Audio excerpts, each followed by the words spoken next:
everybody, and welcome to another episode of Rhymes World of Boxing. Let's get it.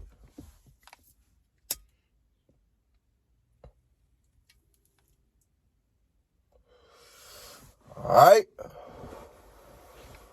I want to get into this fight night recap video. The fight that transpired last night, June 25th, 2022, in San Antonio, Texas. It was on DAZN. It was between Bam Rodriguez and Srisaket Sor Rungvisai. It came on 8 p.m. Eastern Time. 8 p.m. Eastern Time. All right, let's jump into the card. The first fight I want to talk about, it was a 10-round contest at featherweight. Featherweight is 126 pounds, if you didn't know. It was between Raymond and Richard Medina. Raymond was 11-0 with 1 draw, 6 KOs. Richard Medina was 13-0 with 7 KOs. All right. Raymond, he actually made easy work out of his opponent using the jab very effectively. It was a big speed advantage in Raymond Ford's direction. And he exploited it, man. He was using his speed, using his jab, using his feet, using his athleticism, just using his overall boxing skills, man. And yeah, man, Raymond Ford cruised to a unanimous decision win. I forget what the actual numbers were, but it was a unanimous decision win for Raymond Ford, man. No lie, Raymond Ford looked the best I've seen him look thus far in his career, in his young career. So, yeah, man, good job, Raymond Ford, man. You know, picking it up, you know, correcting some things that you had, you know, that you needed to correct, man. And, continuing your winning ways in the process. Good job, Raymond Ford. All right. Let's get to the next fight I want to talk about. It was on the card. It was a championship fight. It was actually a unification fight, an undisputed fight. A 10-round contest for the WBC, IBF, WBA, and WBO women's 147-pound belts.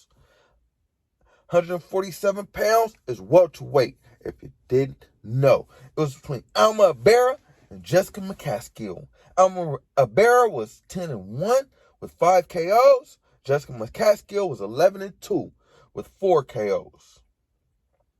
All right, Jessica McCaskill, she came out swinging. I ain't gonna lie to you.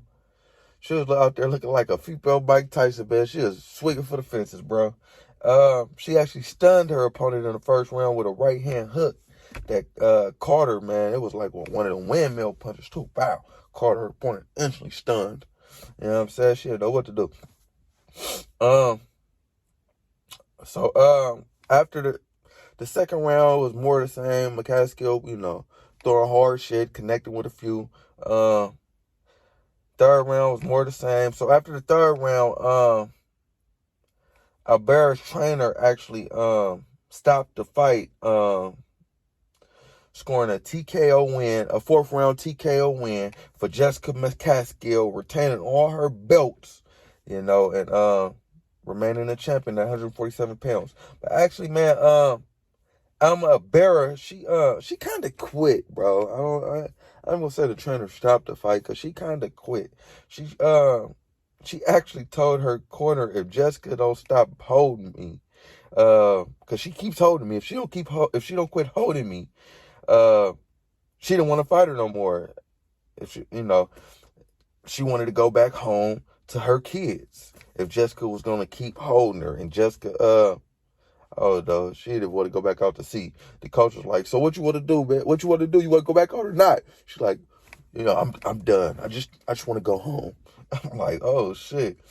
But yeah, man, she was getting beat on. So yeah, man, I don't blame. Well, I do actually blame her, man. You do not quit in boxing. You don't quit in any sport, especially in a man, an undisputed fight. Come on, man. You just set women back with that one. That was a Roberto Duran no mas moment times 10, man.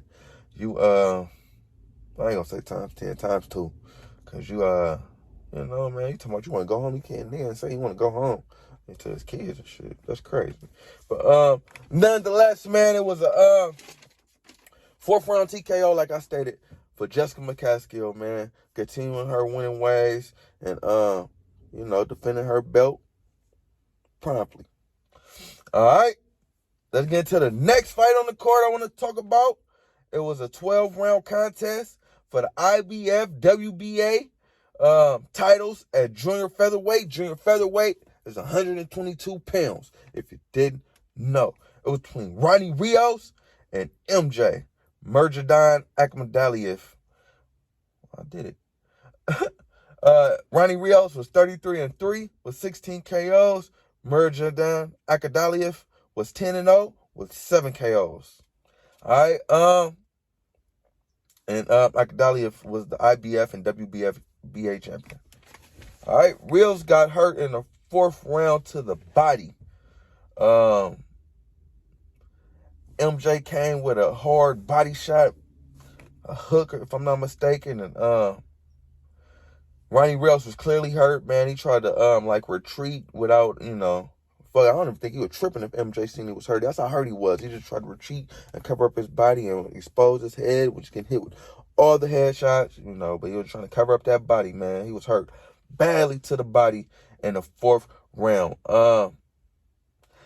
No lie, man, I wasn't too impressed with MJ, man. He's a solid fighter with nice footwork, but no lie, man, nothing jumped off the charts. Don't look like he was great at anything. He's good at a lot, but I didn't see him being great at anything. Maybe I just need to see him more, though. But yeah, make a long story short, man, MJ hurt his left hand in the middle round, so he just had to use his right hand. Majority of the fight, which is a stand-up thing to do, man. That's stellar, man. Fighting a man with one hand, man. You really couldn't tell. In a 12th round, MJ actually dropped his opponent with another good body shot. Rios got up. Then MJ continued to pour it on, man, causing the ref to stop the fight, scoring a 12th round TKO for your winner, Murjadon Akhmadaliev, MJ, retaining his belts, defending them in, good fashion. All right. I really want to see, like I stated, man, I don't feel like MJ's nothing to write home about, man. He's a good fighter, but, man, I want to see him and Stephen Fulton Jr., man, for the undisputed 122-pound champion. And who's really the champ, man? One name, one face, one belt, man. I want to see that, man. I feel like I ain't even going to rain on my dude MJ Parade, man. Last night was about him. But, yeah, I want to see that fight. When it happens, I will predict a winner. But, yeah. All right, let's get to the main event. The reason why everybody came out, the reason why I was watching, and I ain't going to lie, man, the card was supposed to be a good card, but the card really wasn't what I thought it was going to be, man. They kind of scrapped one of the fights because I guess the guy had a last-minute illness or something. So, yeah, they were supposed to have 4 title fights, but they ended up having 3 title fights. But, the 3 title fights, they were okay fights. They weren't best fights. But, all right, the main event. All right, it was between Bam Rodriguez and Srisaket Sor Rungvisai. Bam Rodriguez, he was 15-0, 10 KOs. Srisaket Sor Rungvisai was 50. He had 50 wins, 5 losses, and 1 draw. All right. Well, actually, before I get into it, this was, as I stated, the fight was in San Antonio, and Bam Rodriguez is from San Antonio, Texas. So this was a hometown fight for Bam Rodriguez. The crowd was loving Bam. All right, but let's jump into it. Round 1. Bam came out doing a good job of dictating pace, using the jab and using his feet. So I gave round 1 to Bam Rodriguez. Round 2. Bam doing a good job of hitting and not getting hit. Using foot feints, to keep Srisaket Sor Rungvisai counter-punching off balance. So I gave round 2 to Rodriguez as well. Round 3, Sor Rungvisai power was looking like it was going to be a problem, man. You could tell Bam felt his power. He didn't want to get hit by it. But Bam was doing a good job of not getting hit by it in boxing, man. So I gave round 3 to Bam as well. All right. Round 4. Bam looking good in there, man. Footwork was looking like Lomachenko. I ain't gonna lie. He was using his angles, hit him over here, then pop up over here and put two-piece him a little bit, then go up. He was looking good with them angles. All right, round 5. Bam was just two-piecing Sor Rungvisai all round, man, with vicious combos, clean combos. It wasn't getting blocked at all, man. So round 5, I got that to Bam too. At this point, man, Bam win every round, man. Round 6, Bam was beating that boy ass, catching Sor Rungvisai with everything but the kitchen sink, man. Any punch he wanted, it was available. Body, head, hook, up, anything. He was hitting with it. So I gave round 6 to Rodriguez too. Round 7, Bam dropped Sor Rungvisai with an overhand left that hit Sor Rungvisai in the temple and put him down. It was like a flash knockdown. But nonetheless, it put Sor Rungvisai down. So I gave, of course you got to get that round to Bam. That's a 8-10 round. And then round 8, Bam stopped Sor Rungvisai, hitting him with everything but the kitchen sink, man, and causing the referee to, wave off the fight, man, scoring an 8th round TKO win for your winner, Bam Rodriguez, man. That boy Bam Rodriguez is the truth. I ain't gonna lie to you. He showed me a lot last night. Anytime you do Sor Rungvisai like that, I know he had 5 losses, but don't let that fool you. That man, I think he lost like 4 times in his first 4 fights. You know what I'm saying? After that, he only lost once. He's been riddling off win after win, man. So yeah, to do that to him, he's here, man. He's arrived. If he put his name on the map, man, Jesse Bam Rodriguez is the fucking truth.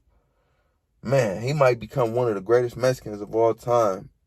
I'm not just capping. I'm not exaggerating. I feel like, man, he might be up there with Julio Cesar Chavez, Canelo, and Oscar De La Hoya when it's all said and done, if not the best. Well, that boy Cesar Chavez is kind of good. But yeah, I'm telling you, Bam got a chance, man. Bam got a chance.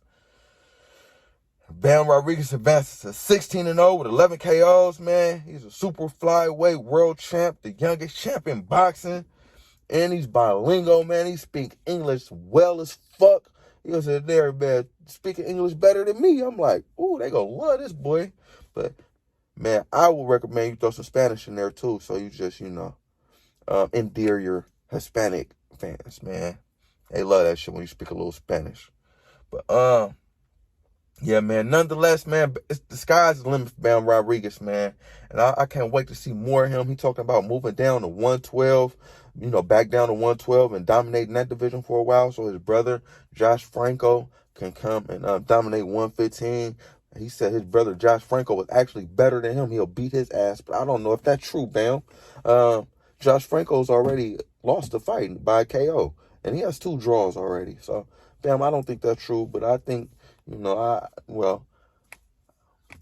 respect you for, in your moment, mentioning your brother and trying to put him on. But yeah, he said he's going to move back down to 112, man. I recommend Bam stay at 115, man, and just don't fight his brother because it's big money at 115. I want to see you in there with Chocolatito. I want to see you in there with Estrada. I want to see you in there with some other nice 115-pounders, man. Get that money, man. Get that money. But yeah, like I said, sky's the limit for Bam Rodriguez, man. Good job, everybody who fought last night, man. As I stated, you can't play boxing, man. Good job to all the champions defending their belts, man. If you didn't check it out, go check it out, man. But yo, like, comment, subscribe, all that shit, people. Rob's World of Boxing. Yeah.